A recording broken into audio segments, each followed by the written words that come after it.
Alors, sachez que pendant des années, vous l'avez dit un instant, on nous parlait de théories conspirationnistes tout le temps à son sujet.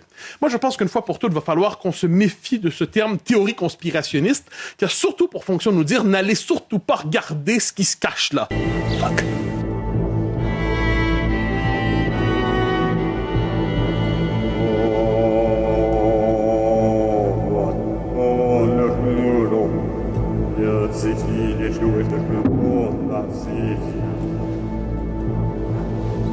Ne regardez, on nous dit n'allez pas sur ce terrain, théorie conspirationniste, c'est interdit. Les pédosatanistes qui dominent le monde. Mais au nombre de théories conspirationnistes qui, après coup, se révèlent vraies, ou à tout le moins contenaient une part significative de vérité, je commence à croire, selon la formule désormais convenue, que les fameux complotistes sont des gens qui ont simplement 1 ou 2 coups d'avance sur nous tous.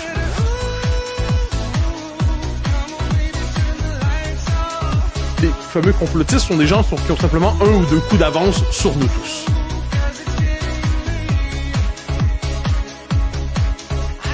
Et, encore une fois, je le redis, ce sont des élites qui étaient prises ensemble dans une espèce de système et finalement, personne ne pouvait vraiment s'en extraire parce que c'est le propre de la mafia. Une fois que vous y entrez, vous ne pouvez plus en sortir.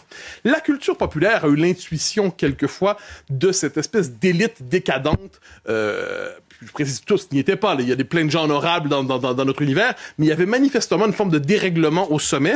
Pensez au film Eyes Wide Shut, de Les yeux grands fermés de Kubrick, avec la fameuse scène d'orgie des tout-puissants qui se retrouvent dans un château à la périphérie de New York.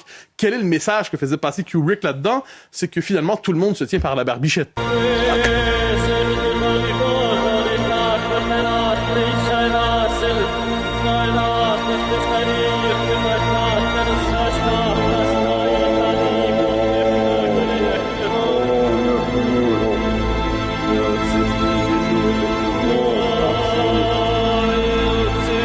C'est-à-dire, dès lors qu'ils sont tous à l'intérieur de cet univers, tout le monde se tient, et si tu parles, je te buterai, et si je parle, tu me tueras. Ça incite à la plus grande discrétion.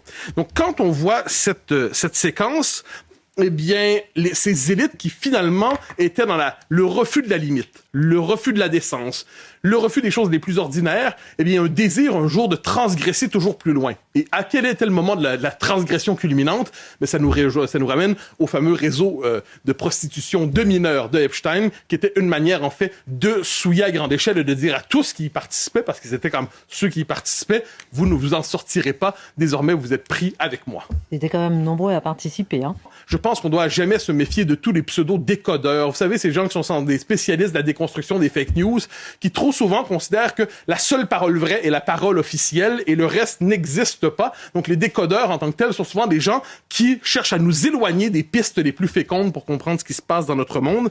Et en dernier instant, je vous invite à vous méfier, on en parlait souvent, de toutes les lois qui veulent lutter contre la désinformation, parce que pendant des années, on nous expliquait que tout ce qui touchait au dossier Epstein relevait de la désinformation. Manifestement, si on avait ces lois à ce moment-là, peut-être n'aurait-il pas été possible de mener l'enquête sur tout cela. Je note, soit dit en passant, que la critique de cet univers s'est beaucoup jouée sur les réseaux sociaux, réseaux que l'on veut aujourd'hui, bien évidemment, censurer ou encadrer. Donc les décodeurs, en tant que tels, sont souvent des gens qui cherchent à nous éloigner des pistes les plus fécondes pour comprendre ce qui se passe dans notre monde.